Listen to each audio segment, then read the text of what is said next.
Bonjour à tous, vous êtes très nombreux, c'est très agréable du coup d'être face à vous aujourd'hui. Un petit coucou à celui qui nous regarde en visio.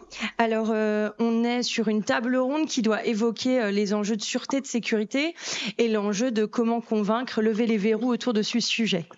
Alors évidemment, pour commencer, donc j'ai un panel particulièrement riche aujourd'hui, et donc je vous remercie Madame et Messieurs d'être venus et de venir commenter et apporter votre éclairage sur ces sujets. La première question, je vais l'adresser à Laurent. Elle est autour de la question de la définition et des définitions. L'enjeu était, aujourd'hui, on a un thème qui porte sur la sûreté et la sécurité. Finalement, est-ce qu'on doit vraiment les opposer ? Est-ce qu'on doit vraiment opposer ces deux notions ? Voilà, est-ce que vous pouvez réagir sur cet aspect ? Déjà, sûreté et sécurité, ça dépend de quoi on parle, parce que suivant les industries, on parle de sûreté ou de sécurité. Le sens est inversé, parce que pour des raisons de traduction, de mauvaise traduction de l'anglais vers le français. Alors donc, lorsqu'on est dans le domaine du nucléaire, on parle plutôt de protection, parce que justement, comme on a inversé les termes au niveau international, et dans le reste de l'industrie, on parle de sûreté pour évoquer de la protection, hein, qui est bien différente de la sécurité incendie ou sécurité industrielle au sens large. Moi, ce que je crois, c'est que dans ces deux éléments, il y a une démarche qui est commune, qui est de savoir qu'est-ce qu'on veut protéger, en fin de compte. Déjà, partons de là. On veut protéger du personnel, des salariés, on veut protéger un outil industriel ou des services, et on veut protéger aussi de l'immatériel. Alors, l'immatériel, c'est assez vaste, hein. C'est à la fois les connaissances, les savoir-faire, les bases de données, les échanges qu'on va avoir. Voilà, je classe ça dans l'immatériel. Et donc, on va appliquer un procédé, une méthode de raisonnement. Alors, lorsqu'on est ingénieur, on va dire un process de projet. Lorsqu'on est militaire, on a une manœuvre, une idée d'action. On va avoir une stratégie qui est d'abord à un niveau stratégique. Après, on va le décliner, opératif et tactique. Voilà. Et donc, on va regarder, on va identifier, rechercher quelles sont les menaces associées à chacun de nos points du personnel, de l'outil industriel et de l'immatériel. Donc, on va identifier ces menaces, on va les hiérarchiser et après, on va chercher à trouver des réponses pour pouvoir les contrer. Et là-dedans, je ferai juste une remarque, le numérique, le cyber, parce qu'on en parle depuis tout à l'heure, et on est là pour ça, le numérique, c'est un des éléments qu'il va falloir protéger, mais il n'y a pas que ça. Voilà. Et et je ferai deux commentaires, c'est en France, on a un autre challenge, c'est d'être au rendez-vous réglementaire, parce que des normes, des choses qui nous sont imposées, il y en a dans toutes les directions, dans tous les ministères, ils ne sont pas forcément cohérents entre eux. Donc, il y a le rendez-vous réglementaire qui est assez exigeant, avec des contrôles qui vont à clé. Et puis, à l'étranger, on n'est pas maître de manœuvre, il y a des cadres différents, il y a une certaine volatilité, on en reparlera un petit peu plus tard. Alors justement, donc on comprend cette complémentarité finalement autour des deux notions. Stéphane, je crois savoir que tu voulais réagir sur cet aspect, notamment vis-à-vis de l'enjeu France et reste du monde. Oui, tout à fait. Le point, en tout cas pour les métiers, le métier que je vous présente, donc qui est un métier industriel. Ce qu'on ajoute à tout ce que vous avez décrit, c'est la transformation digitale des entreprises qui est un point obligatoire aujourd'hui de croissance et qui vient challenger. Alors, le monde physique peut-être moins, mais le monde digital et du coup, par conséquence, le monde cyber de façon très importante. Alors, on le voit déjà au niveau, ne serait-ce que du télétravail, hein, qui pousse les murs et qui challenge. Et ensuite, alors ça a très bien été évoqué par les spécialistes qui sont passés avant nous, et je n'irai pas à leur niveau, mais ce que l'on peut voir en effet, c'est également ce volet pour notre groupe. Par exemple, notre groupe est présent dans 150 pays et territoires du monde. Les législations locales et les habitudes locales, pour donner des éléments. Par exemple, si on fait de la protection des matériels, les ordinateurs, enfin tout ce qu'on voit dans les flash ingérences, hein, c'est très bien décrit. Il y a des lieux, des pays, si on veut travailler, si on veut générer du profit, si on veut générer du business, eh bien en fait on s'adapte.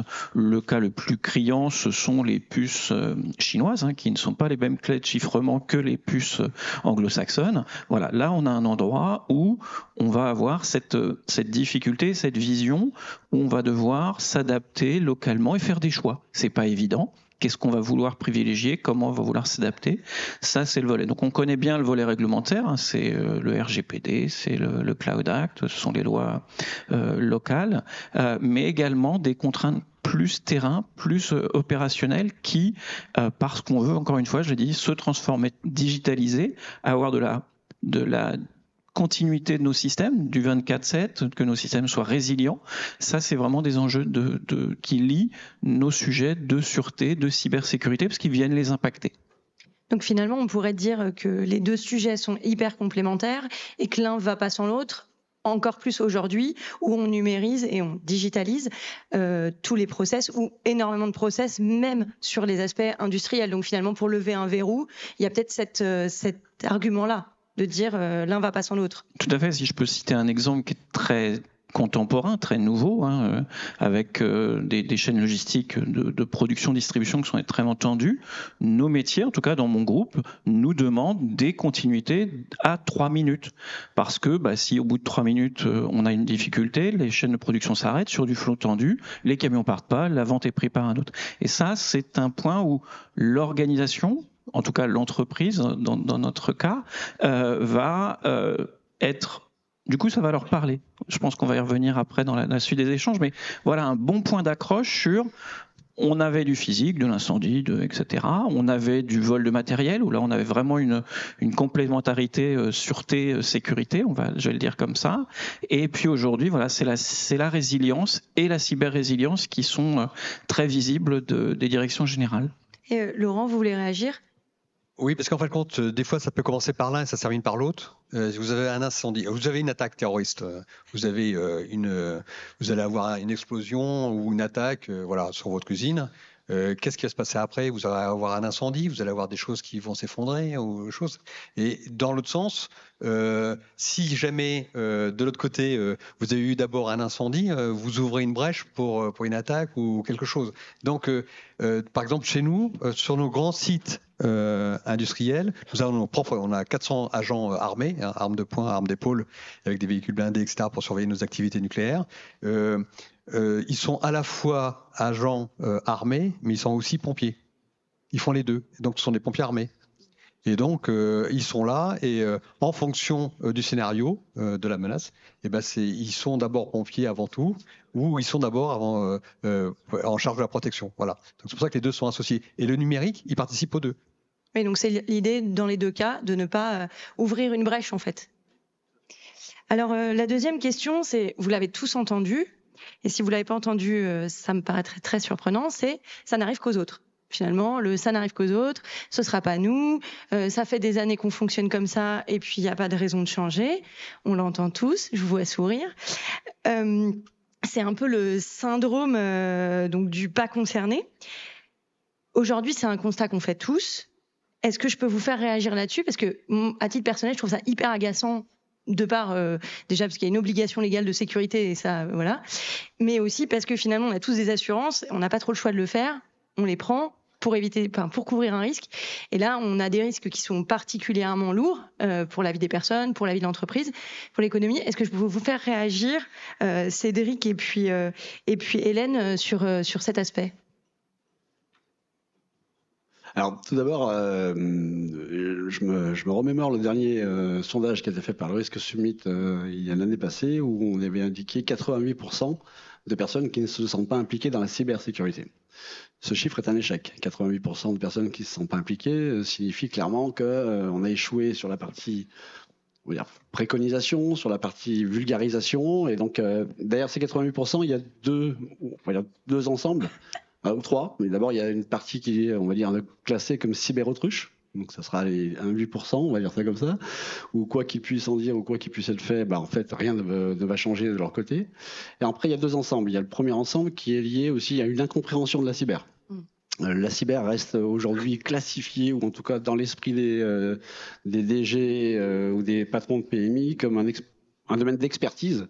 Et donc là, nous, notre rôle aussi à tous, dans la salle également, c'est aussi d'aller vulgariser cette approche, essayer de la rendre accessible à chacun.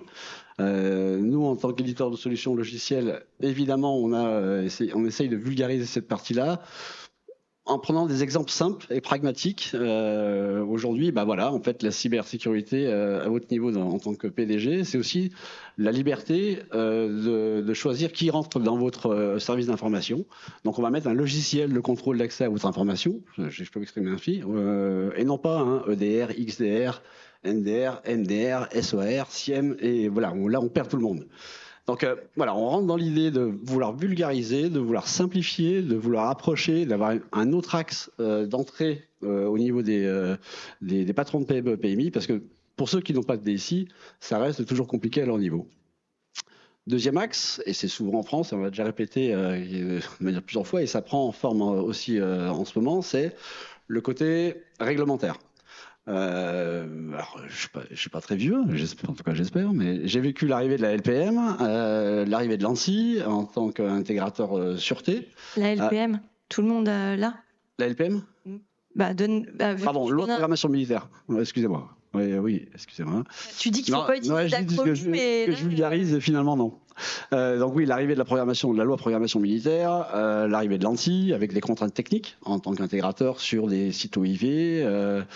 Là arrive aussi au niveau cyber le côté NIS 1, NIS 2, bientôt DORA, donc une nouvelle réglementation aussi européenne qui va débarquer.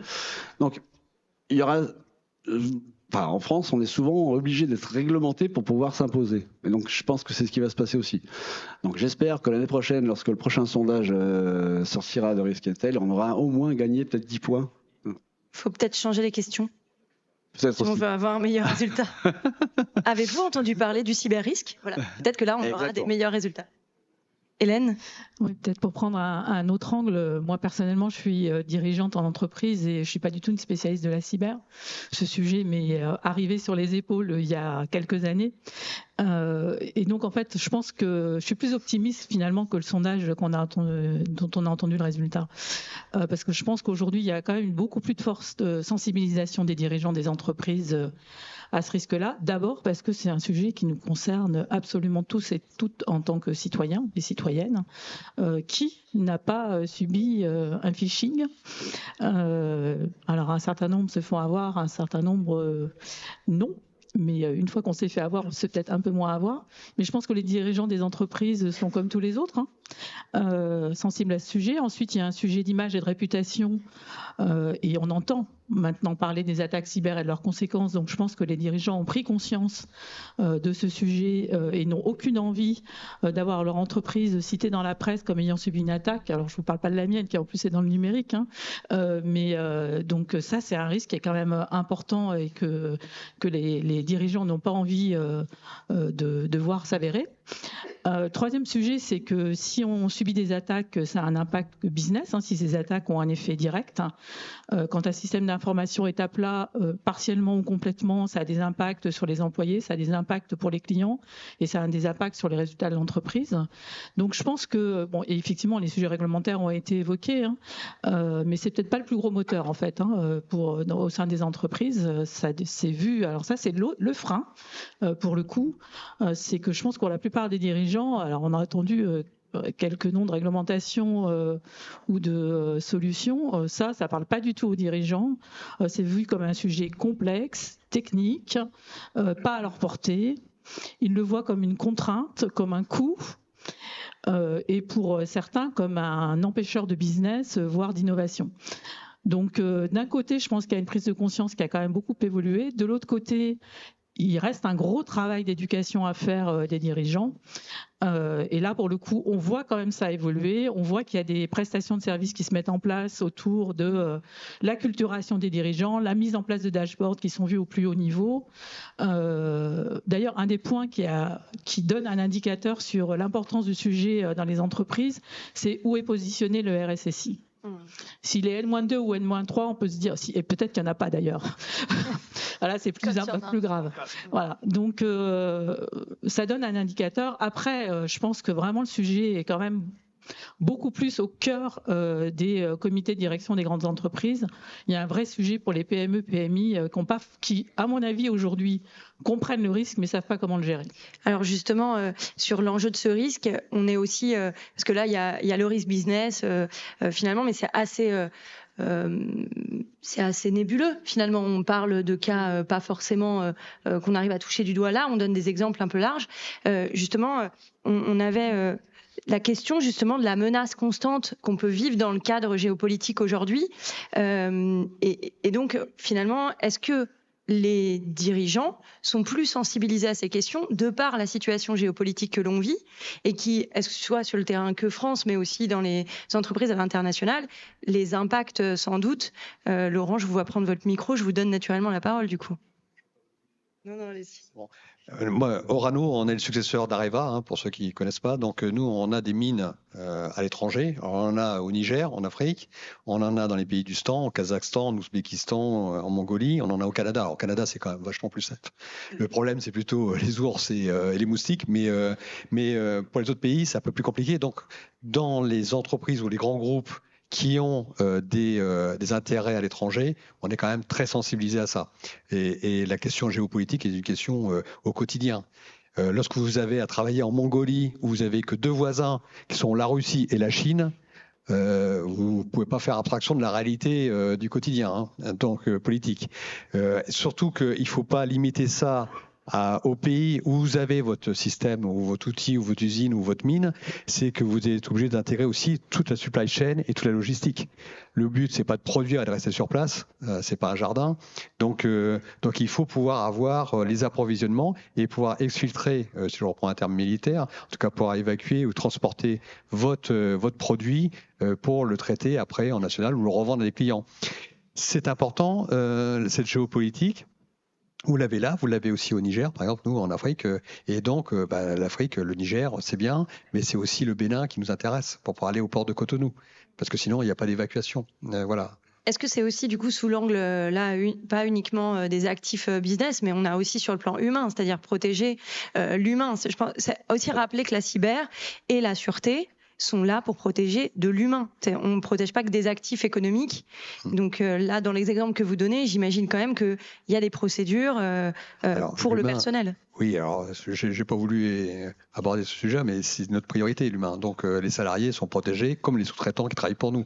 Donc on y investit beaucoup de moyens sur place pour protéger. Et puis il y a aussi des choses auxquelles on a développé depuis 1 an et demi. On s'est rapproché d'une norme ISO 31030.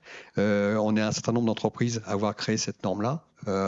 Et cette norme, elle a pour but de prendre en compte le risque à l'étranger pour nos salariés, que ce soit dans l'analyse du danger, des menaces qui les guettent, après la façon dont ils vont monter leur déplacement, alors soit parce qu'ils vont s'y installer pour travailler en back-to-back, ou ils sont directement affectés là-bas, soit alors simplement ils sont en voyage, ils sont en transit pour aller consulter des clients ou aller chercher des éléments, et après comment on va être alerté et comment on va pouvoir les rapatrier. Donc lorsqu'on norme, ça permet de fixer un petit peu la barre et ça permet de rassurer nos salariés, parce que nous c'est notre intérêt, et ça nous permet d'avoir le même langage pour tous. Voilà.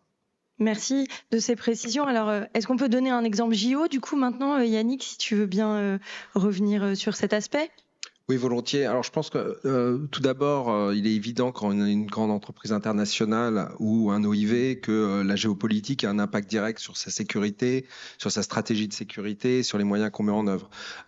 Plus globalement, et on est rentré dans une ère de crise permanente, polyforme, qui est nécessairement drivée aussi par la géopolitique et l'implication, elle est que tout type d'entreprise, même si vous n'êtes pas situé à l'étranger, même si vous envoyez pas effectivement tous vos employés en Afrique ou en Mongolie, il faut prendre en compte cette dimension parce que il y a les risques directs que vous avez exposés en termes de terrorisme, etc. Mais pour tous, il y a des impacts sur la protection des actifs, ne serait-ce que sur la supply chain. On l'a vu pendant pendant la crise Covid qui est toujours là, l'impact sur l'approvisionnement de puces, de composants électroniques. Donc même une société qui délivrerait des services ou des produits uniquement en France est impactée par cette géopolitique et continue à l'être. Donc derrière, ça peut être aussi des aspects réglementaires, très clairement en termes d'embargo, en termes de capacité à déployer. Et enfin, c'est la capacité à avoir de l'information sur ce qui se passe et comment on le déploie. Donc un bon exemple, on va avoir un événement exceptionnel qui sont les JO. Les JOP 2024. Donc nous, on a la chance d'intervenir pour le comité stratégique de filière des industries de sécurité sur tout le volet de sécurité des grands événements sportifs et internationaux. Donc c'est plutôt un think tank entre l'État et les industriels de sécurité. Et clairement, lorsqu'on on regarde dans le rétroviseur, tous les grands événements sportifs sont un moment où, au-delà des attaques ou des perturbations qui pourraient avoir lieu sur l'événement lui-même, il y a un impact national. Toutes les entreprises, alors en premier lieu les OIV, les OSE, mais toutes les entreprises du pays vont être effectivement targetées parce que à un moment donné, on va avoir un focus sur la France et que ce soit pour un hacker qui a envie de se faire plaisir et de se faire voir, ou que ce soit pour une nation qui a envie d'impacter, il y aura des impacts. Et ça ne sera pas simplement sur Paris 2024, ça ne sera pas simplement sur le ministère de l'Intérieur, ça ne sera pas simplement sur les grandes entreprises, mais ça sera sur l'ensemble des acteurs parce qu'il y aura un focus et l'intérêt d'un impact d'image sur le pays. J'ai travaillé pas mal de temps pour le comité international olympique et c'est amusant, enfin en tout cas ça fait partie des mesures de protection, de suivre ce qui se passe au niveau géopolitique. Alors bien sûr il y a des faits très proches. Lorsque vous voyez quelques informations sur des pays qui vont être bannis pour des raisons, par exemple, de dopage, c'est assez amusant de voir l'évolution du nombre d'attaques cyber, comme de voir le nombre de tentatives d'intrusion physique sur les parkings. Donc ça faisait partie ne serait-ce que pour le CIO, qui est plutôt une entité un peu de promotion de la marque olympique. Donc on gère pas des centrales nucléaires, on gère pas de l'électricité, on gère pas de l'eau, mais très directement, vous voyez qu'en fonction des annonces géopolitiques, des positions des pays des uns et des autres, il y a besoin d'adapter votre stratégie en temps réel. Et c'est ce qu'on recommande effectivement en termes de veille pour avoir une protection efficace. Alors du coup, la question naturellement, c'est comment on fait pour adapter sa stratégie. Donc là, vous me voyez peut-être venir, mais un peu avec de l'intelligence économique, une veille, un suivi potentiellement. Comment, dans ce cycle, on va inscrire ces actions pour avoir cette... je vais pas parler de surveillance parce que ce serait trop poussé, mais en tout cas, cette vigilance autour des gens qui gravitent. Donc là, tu donnais des exemples typiquement de personnes qui pénètrent sur un site, mais plus largement, comment on met en œuvre ce type de solution.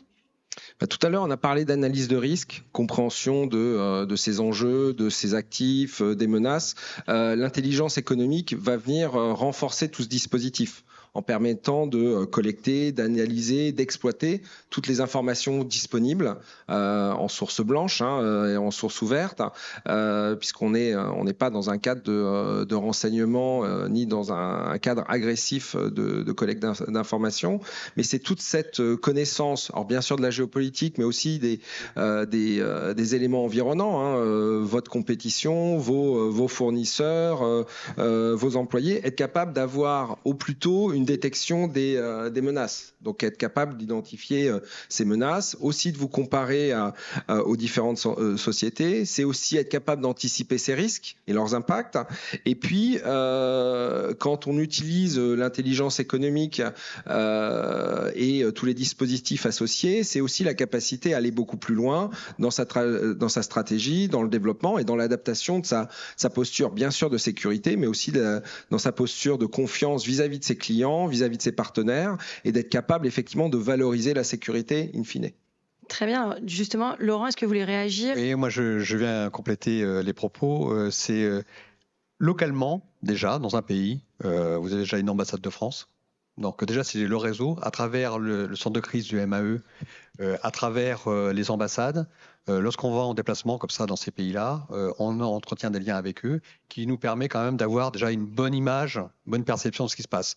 On a souvent aussi, pour les grands groupes, des contacts avec les autorités locales qui nous donnent une autre perception aussi, parce que des fois, elles ne sont pas forcément, elles peuvent être contradictoires, ou en tout cas différenciées.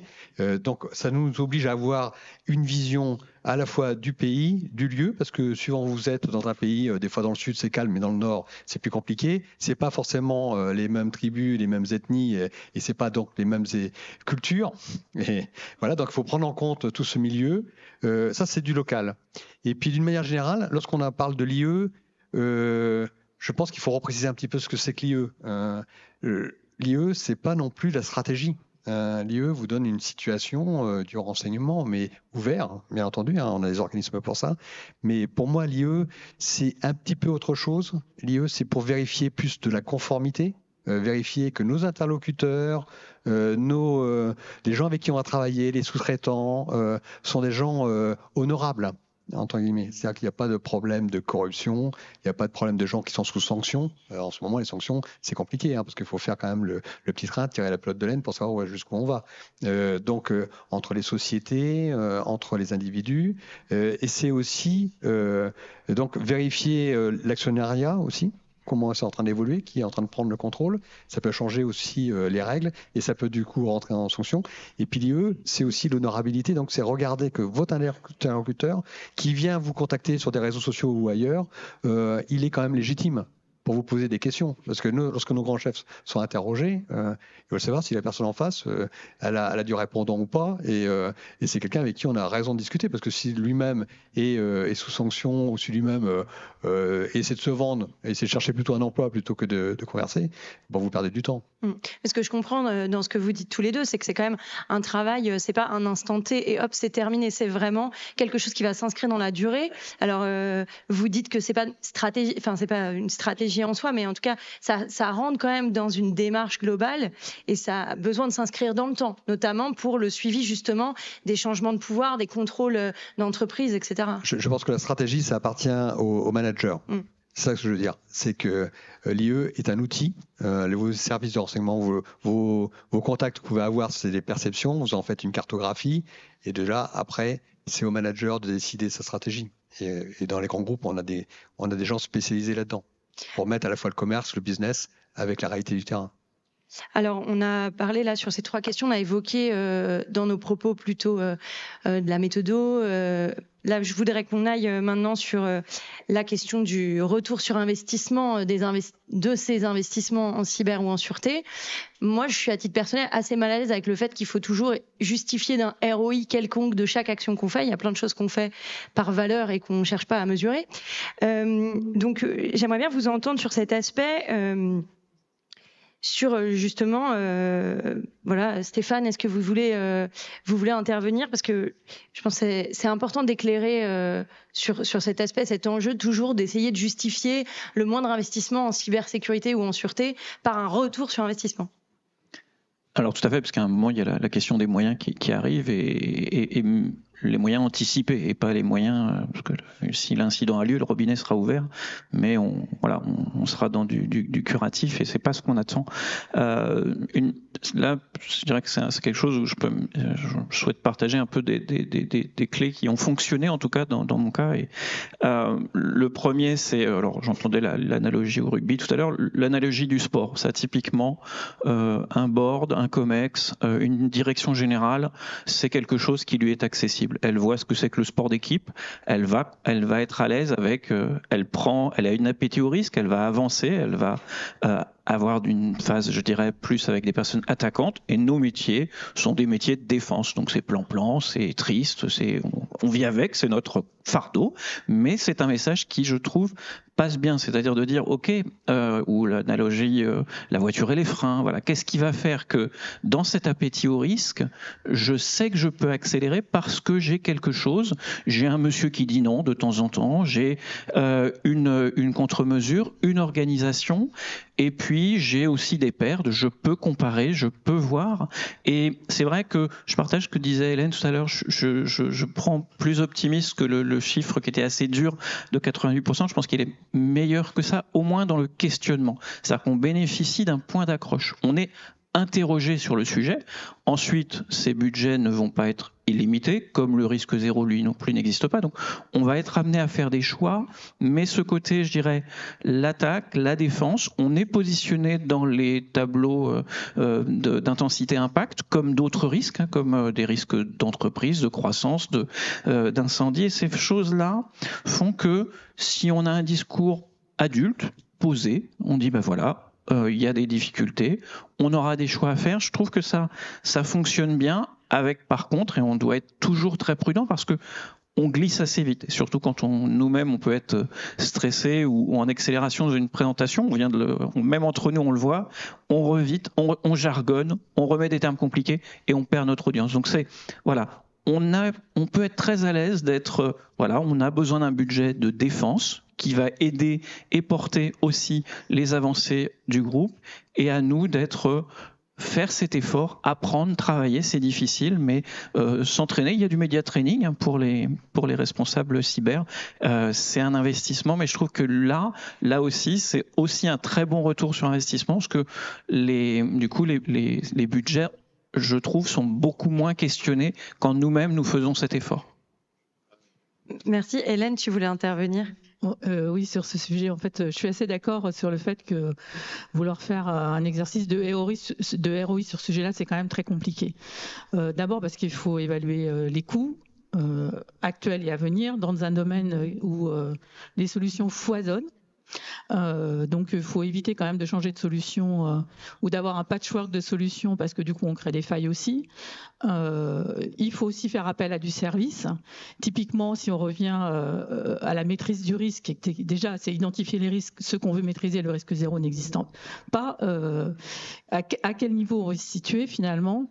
Donc aujourd'hui il y a des agences de notation, enfin moi j'appelle ça comme ça en fait, hein. On est évalué par des entités externes, on fait régulièrement des audits, donc il y a aussi des prestations de services qu'il faut ajouter dans ces coûts.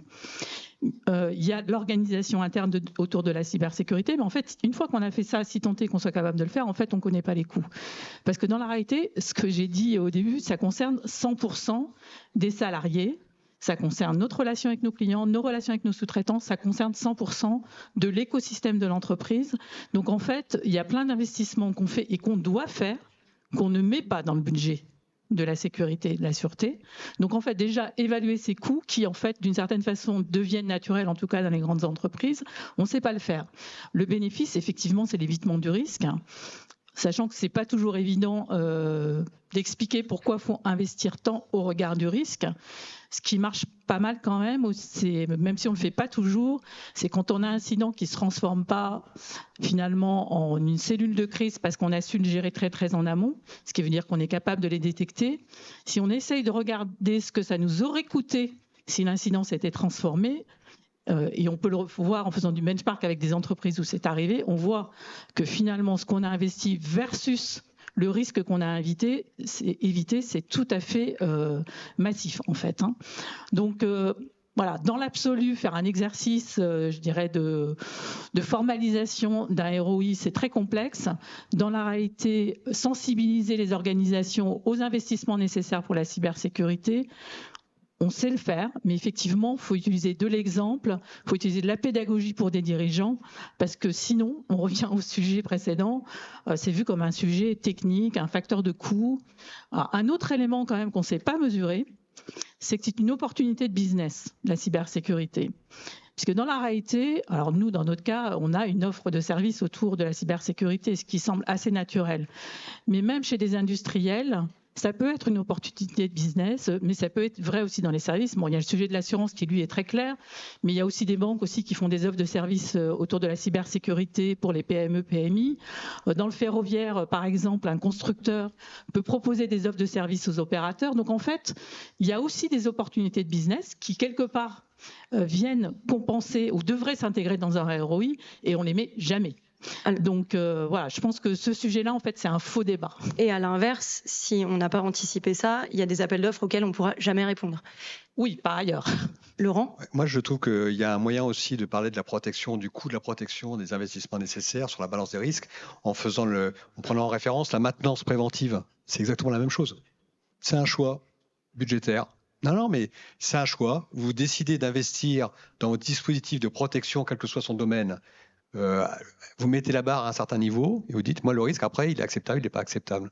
Et donc, je pense qu'il faut associer. C'est à peu près la même démarche intellectuelle. Et donc, chez des gens qui font du business ou des ingénieurs, c'est quelque chose, la balance des risques, ça fait partie de la formation. Donc, c'est quelque chose qui rentre de plus en plus en ligne de compte et qui est accepté. Voilà. Juste un petit point. Oui, effectivement, ça c'est l'approche grand compte ou on va dire grosse entreprise. Après, il y a les PME qui constituent un gros cheptel de notre économie. Et de mémoire, les derniers chiffres en tête que j'ai, c'est une PME sur 2 dépose le bilan après une cyberattaque. Donc là, on n'est même plus dans un domaine de ROI, j'ai envie de dire, on est dans un domaine de survie. Et cette approche, voilà, je reviens sur le chiffre des 88, elle rentre aussi dans le fait de dire, voilà, les vrais risques qui sont ici, les indicateurs, c'est ça, votre possibilité, c'est ça. Quelle est votre zone, zone à risque à protéger? Et à travers différents échanges que l'on voit au niveau des PME et des grosses PMI, on se rend compte qu'il y a beaucoup d'éléments de valeur, notamment des brevets, ce genre de choses, qui sont susceptibles d'être cyberattaqués, cybercopiés, j'ai envie de dire, notamment dans le Cloud Act, on ne va pas y revenir. Et donc tout ce patrimoine de PME, PMI qui compose encore une fois le plus gros de notre pays au niveau économique, reste à protéger. Et là, c'est plus une question de ROI, c'est une question de survie pour certains. Eh bien, du coup, comment on fait pour les sensibiliser et pour pas avoir 88% dans la réponse au sondage? Je disais tout à l'heure, en échangeant avec Yannick, on se disait que finalement, on avait une loupe un peu grossissante. On avait l'impression que tout le monde était sensibilisé à la cyber ou à la sûreté parce que finalement, c'était un peu notre quotidien. Et en réalité, on se rend bien compte, et je pense que vous vous rendez compte aussi dans les entreprises, que c'est pas du tout le cas, où il y a des services qui trouvent que c'est pas leur sujet ou qui difficilement se sentent concernés par ce sujet.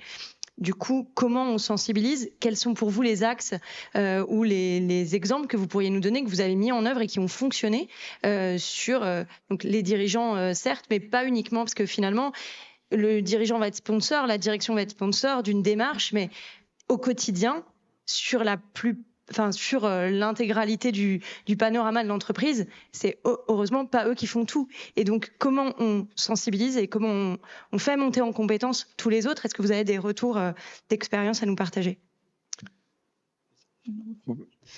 Je vais parler de ce qu'on fait en France, pour le coup, parce que moi, ma conviction sur ces sujets-là, c'est que les sujets de cybersécurité, dans un groupe comme Capgemini, traitent d'un côté au niveau du groupe, de l'autre côté au niveau géographique. Parce que quand un incident arrive, que ce soit interne ou en relation avec un client ou un autre acteur de l'écosystème, de toute façon, c'est localement qu'il se traite, sauf si l'entreprise est tombée par terre. Mais ça, ce qu'on peut souhaiter ne pas arriver. Donc, c'est vraiment un sujet de tous les salariés, sans exception, et au-delà. Mais si je parle des salariés, la première chose, c'est qu'on forme systématiquement à tous nos salariés aux enjeux de cybersécurité. Quand ils arrivent dans l'entreprise, si je prends l'exemple de 2022, on a recruté 9000 personnes, 1000 apprentis, 1000 stagiaires. Ils arrivent dans l'entreprise, dans leur onboarding, ils ont des formations obligatoires à la cybersécurité. Et s'ils ne les font pas, on les déconnecte. Ça, c'est le premier sujet. Alors, ce sont des formations dont beaucoup nous disent, mais c'est assez trivial ce que vous nous racontez. Oui, sauf que. Deuxième élément auquel j'attache personnellement beaucoup d'importance, c'est les exercices de phishing. On en fait très très régulièrement et on signale à toutes les personnes qui se sont fait prendre pourquoi elles se sont fait prendre et pourquoi elles n'auraient pas dû se faire prendre. Et on leur donne des formations obligatoires, à nouveau, si elles se sont fait prendre dans un exercice de phishing. Donc là, c'est un peu négatif, j'ai envie de dire, comme approche, mais quand même, c'est un moyen de faire monter en compétence les gens. Et donc, on ne cherche pas à faire des exercices de phishing faciles. Moi, peu m'importe le résultat de l'exercice, plus à la fin, au fur et à mesure, on a moins de personnes qui se font prendre dans des exercices de phishing, plus je considère qu'on a progressé. Donc ça concerne 100% des salariés. On organise aussi régulièrement des web events où on invite 100% des salariés. Évidemment, 100% ne vient pas, mais ce sont quand même des milliers de salariés qui se connectent, ce qui démontre qu'ils sont quand même sensibilisés à ces sujets et qu'ils ont envie d'en savoir plus.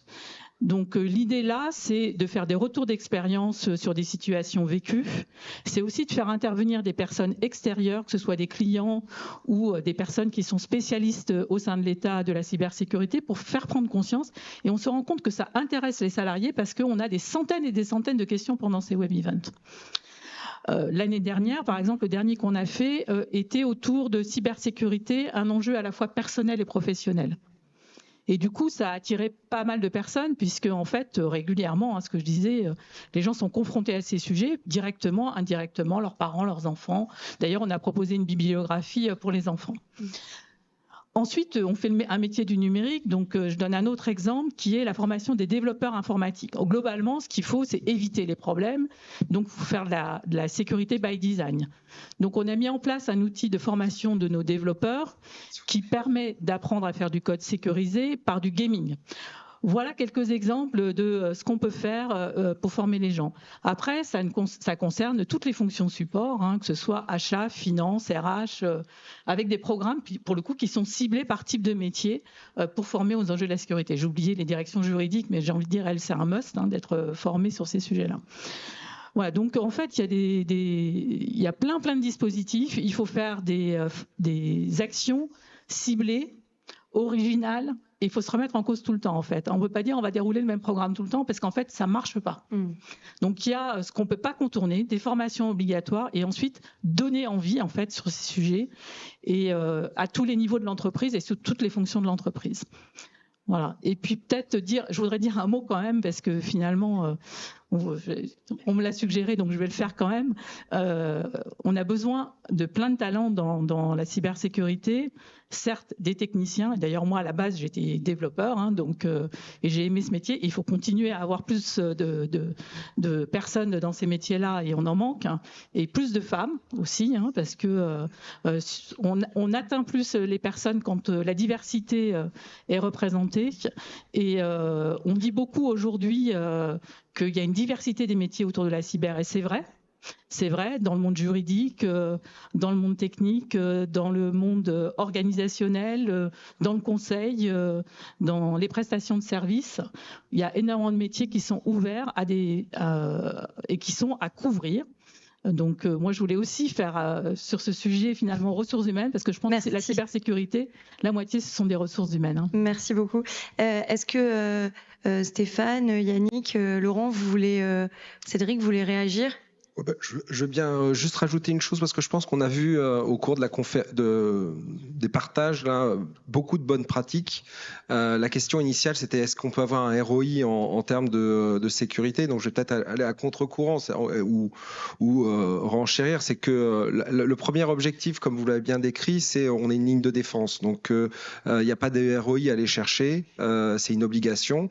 Ça peut être une obligation d'ailleurs de former et de s'assurer que l'ensemble de ses employés ont passé le petit module de formation à la fin de l'année, parce que on est coté en bourse ou parce que c'est une obligation sectorielle. Une fois qu'on a fait ça, qu'on a fait l'hygiène cybersécurité, c'est surtout d'accompagner les métiers, devenir une entité de support. Nous, la plupart des RSSI ou DSI qu'on accompagne dans leur plan de cybersécurité, c'est bien pour passer de cette entité qui est vue comme un centre de coût à un centre de support.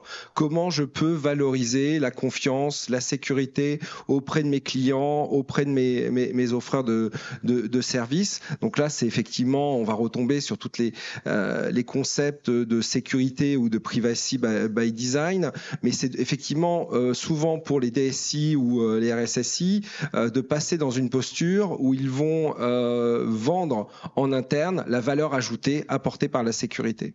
Et puis enfin, on a évoqué un dernier point qui peut là aussi s'adapter essentiellement à quelques types d'entreprises, qui est une fois qu'on a tout fait pour se sécuriser soi-même pour sécuriser les nouveaux produits, les nouvelles capacités, c'est d'aller vendre ces capacités ou les proposer à ses propres clients. Donc ça s'adapte très bien dans les télécoms qui depuis longtemps ont vendu de la sécurité au-dessus de leurs tuyaux. Ça se porte très bien pour des institutions financières qui vont vouloir aider leurs clients à faire mieux et faire plus en sécurisant leurs activités. Ça peut se voir dans des secteurs industriels qui sont très en avance et qui peuvent aider leurs partenaires, leurs JV à intégrer de la sécurité. Donc c'est un peu les trois étapes un peu clés pour arriver aussi à sensibiliser un board ensuite à l'importance de la sécurité et puis à permettre à la fois le recrutement et les investissements nécessaires pour maintenir cet équilibre. C'est important ça parce qu'on voit presque dans ton propos une idée de co-construire, en fait, d'accompagnement des plus petits par les plus grands, ou enfin, peu importe la taille, mais en tout cas du donneur d'ordre avec son sous-traitant. Enfin voilà, cette idée que finalement on monte en compétence tout le monde. Mais pas forcément par angélisme. Hein. Faut pas le croire. On est en train de parler de business, hein, donc tout a un coût. Donc c'est simplement parce qu'on est dans un écosystème et qu'il ne faut pas qu'il y ait de porte ouverte. C'est pas la peine d'avoir, si vous voulez fermer, une porte ouverte. Donc, on va même contractualiser ça avec nos sous-traitants en exigeant une certaine hygiène numérique pour être certain qu'on puisse les rattacher à notre réseau ou échanger avec eux. Et sinon, on ne le fera pas. On ne prendra pas ce risque-là. Donc, c'est pour ça que c'est vraiment... et c'est à ce moment-là qu'on construit quelque chose de solide. Très bien. Stéphane, tu voulais dire un petit mot ? Oui, très rapidement. Et le challenge du moment, parce que voilà, le phishing, la sensibilisation, on arrive à 3-4 ans, donc on doit se renouveler aussi. On a une sorte de fatigue par rapport à ça, une tension même qui se génère. Moi, le chiffre qui m'a marqué dans toutes les études qu'on peut voir, le chiffre qui m'a le plus marqué, c'est en fin 2022, un document Gartner qui dit qu'aujourd'hui, dans une organisation, à tout niveau de l'organisation, donc COMEX, board inclus, 69% des personnes sont prêtes à dépasser les moyens de sécurité pour faire réussir leur business. Donc ça, c'est aussi cette fatigue qui est, moi, le challenge qui fait qu'aujourd'hui, il va falloir remettre en cause et plus être uniquement dans du punitif.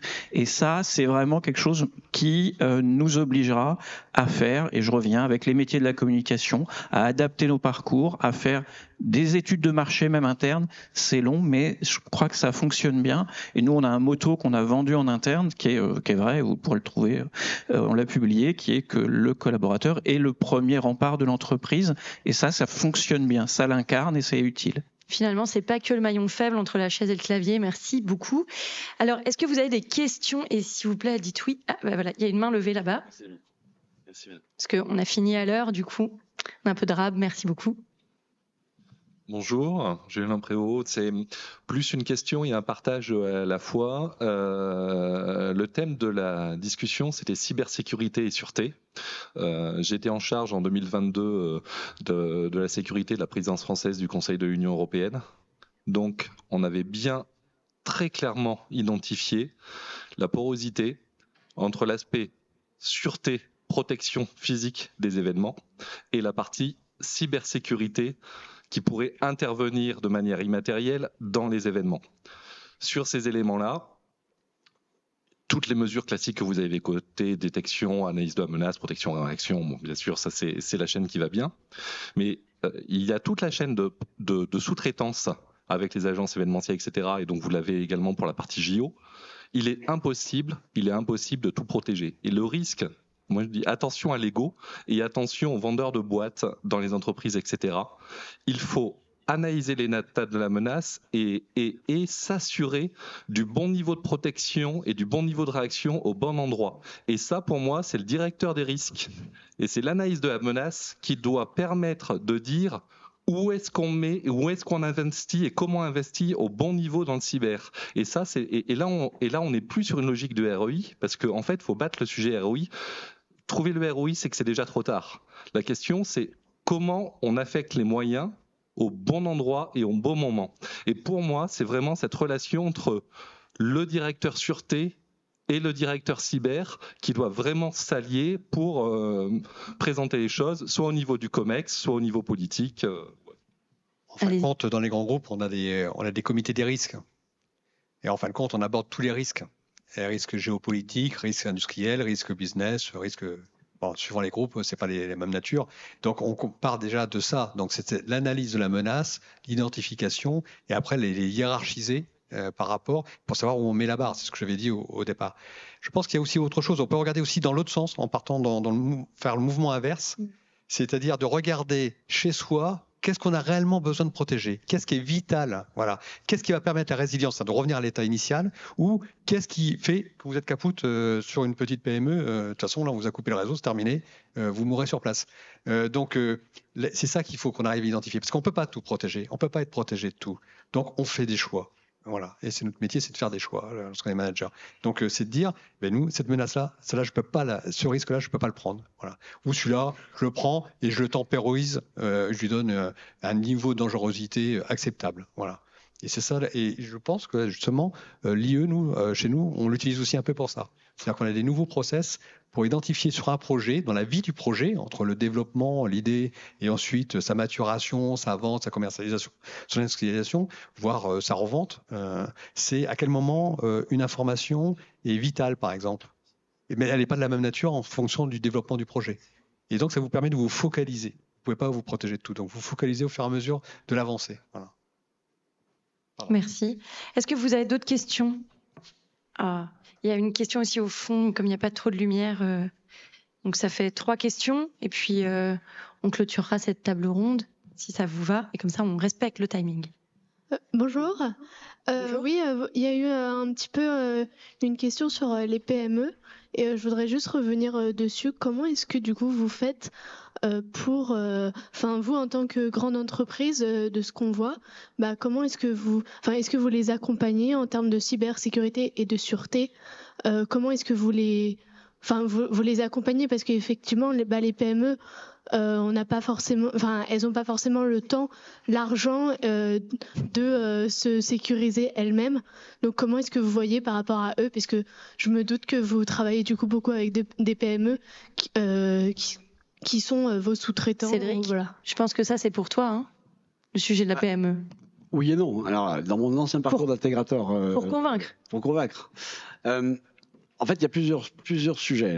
D'abord, dans les grands groupes, il y a beaucoup de notions de cahier des charges qui sont fonctionnelles, qui doivent être adaptées et qui doivent permettre on va dire, aux sous-traitants, et en tout cas à la PME qui veut répondre à un marché, d'avoir des normes et des qualifications. Donc déjà, il y a une première barrière, cette partie-là. Et de plus en plus aujourd'hui, dans les cahiers des charges, on voit la dimension cyber qui est imposée. Donc là, on prend l'occurrence du groupe Orano, mais bien aussi, maintenant aussi dans la partie publique.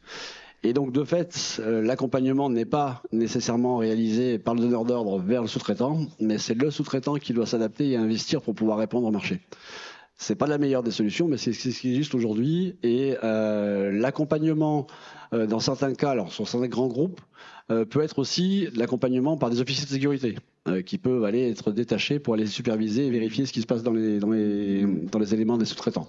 Mais il n'y a pas d'accompagnement financier pour la montée en compétences cyber. Nous, ce qu'on voit quand même, c'est qu'on a des grands groupes qui sont conscients du niveau limité de maturité sur certains enjeux en sécurité et qui acceptent de contractualiser avec des plus petites structures, voire des startups, avec un plan d'assurance sécurité qui va s'échelonner sur plusieurs mois. Et cette co-construction, elle est vraiment importante parce que ça sécurise le business de la startup qui, du coup, sait qu'il va avoir un peu d'argent pour investir et ainsi de suite. Donc, ces points-là, ils sont fondamentaux. Oui. Et là, ça fait partie pour moi de quelque chose qui est quand même aidant, puisque on leur ferme pas la porte, on dit pas revenez quand vous serez full compliant. Clairement, aujourd'hui aussi, il y a toute la partie de la DGA aujourd'hui qui met en place aussi un plan de développement de son écosystème et qui, à travers différents plans, alors je sais plus si c'est France Relance ou quel plan, permet également de prendre en charge une partie du financement de l'évolution, ne serait-ce que de l'audit de départ, et après le plan d'action qui est mis en œuvre. Donc il y a quand même quelque chose qui sont certaines opportunités au niveau administration qui sont réalisées. Hélène ? Oui, effectivement, il y a des investissements et des accompagnements au titre du plan de relance. Il y a des offres de services dédiées pour les PME, PMI. Et puis, autre exemple aussi, nous on fait pas mal d'accompagnement de start-up dans nos domaines. Et pour le coup, très souvent dans l'accompagnement, on prend en compte ce sujet-là sur lequel ils sont assez pauvres finalement et ils ont une attente. Donc voilà, c'est il y a de multiples solutions et c'est pas forcément évident, mais il y a vraiment des aides possibles dans l'accompagnement. Oui. L'accompagnement, il se fait aussi naturellement parce qu'on a intérêt, même pour les grands groupes, parce que les sous-traitants soient au bon niveau, on a parlé de sécurité, mais on va aussi les aider aussi parce que c'est un coût et que des fois, de passer le savoir ou d'aider, ça permet qu'il soit moins cher, le sous-traitant aussi, dans notre travail qu'on lui demande. C'est vraiment pas angélique tout ça. Non. Attendez, on est en train de parler de business, hein, on parle pas de... Hein, c'est pas une œuvre caritative dont on est en train de discuter. Donc bien sûr, on a intérêt ensemble, on a un intérêt commun à ce que ça se passe bien. Et que ça fonctionne, donc c'est vraiment gagnant-gagnant au final. Il y avait 2 autres questions, on va les prendre rapidement. Oui, j'ai rencontré à l'étranger plusieurs entreprises, des grandes entreprises qui utilisent fortement le numérique, qui ont basculé dans une vision, ce que j'appelle sécurité 360 degrés. Donc, qui ont fusionné toutes les fonctions, sûreté, sécurité, analyse de risque, cybersécurité, dans finalement une tour de contrôle de la gestion du risque global de l'entreprise, avec souvent effectivement la cybersécurité qui est quand même la colonne vertébrale de tout l'ensemble. Parce que si vous faites venir un sous-traitant et que vous contrôlez pas, ben voilà, donc il faut si n'importe qui rentre dans vos locaux, donc on voit que voilà, c'est une vision globale. Moi, j'ai trouvé extrêmement efficace. Je sais qu'en France, ça touche fortement dans les entreprises cette vision globale, parce que entre monsieur sûreté et monsieur cybersécurité, on choisit qui comme chef. J'avais présenté ça au CIGREF, ça a touché fortement, mais il y a des grandes entreprises françaises qui ont basculé, en particulier Airbus, en plus même qui gèrent la sécurité des produits aussi, et des installations au sens usine. Et je pense que c'est une vision qui, aux États-Unis, arrive très très vite, et je pense qu'elle va arriver en France. Alors je sais qu'il y a une énorme bagarre entre le monsieur sûreté et le monsieur sécurité. Là, ça veut dire qu'il y a une modification un peu de politique interne, en fait. C'est un peu... Alors je peux peut-être... Nous, on l'a tenté, on l'a pas fait. Peut-être donner là, et on y a vu, et pourtant on a reçu, parce que au-dessus de nous, Sanofi l'a fait par exemple, donc, c'est quelque chose, on a eu une difficulté qui était le facteur d'échelle, donc on le voit bien dans les grands groupes, où la fonction c'est assez multi-métier, multi-domaine, banque, assurance, industrie, etc. Ça fonctionne, je crois, peut-être que vous pourrez compléter, mais nous, on est 20 000 collaborateurs dans le monde. On n'y arrivait pas et pourtant on n'a pas de guerre de chapelle. C'était pas un sujet de toi à moi parce que il n'y avait pas cette difficulté, ça fonctionne bien. Mais la masse critique n'était pas atteinte. Donc même Price, PwC qui nous a fait l'analyse, nous a dit vous n'êtes pas assez mature. Mais en effet, c'est un mouvement comme à un moment le RSSI a été détaché du DSI pour remonter à quelqu'un du board, ça a été évoqué. Ce que moi j'ai vécu, l'étape suivante, nous on n'était pas assez gros. Ouais, moi, je partage la même analyse. Je suis venu aujourd'hui justement avec mon responsable cyber. Voilà, on n'appartient pas à la même BU et ça se passe très bien. Et je veux dire, et en fonction de l'incident, lorsqu'on a des petites attaques, ça nous arrive de temps en temps, il prend la main et c'est lui qui dirige. Il faut pas qu'il y ait d'ego. Voilà, c'est une œuvre commune. Merci en tout cas. Je vais juste profiter, vous avez parlé de l'éducation des plus jeunes et si vous voulez communiquer en interne à vos collaborateurs et qui sont parents, tonton, tata ou autres, le Défenseur des droits a fait pour les enfants un support hyper intéressant sur la protection du numérique de l'enfance. Et donc ça, ce sont des éléments par exemple qui peuvent être récupérés pour sensibiliser les collaborateurs et leur montrer que finalement c'est pas que dans l'entreprise qu'on est exposé, mais même à la maison. Voilà. Merci beaucoup. Merci, applaudissements pour nos intervenants. Merci beaucoup. Merci Madame Chinal.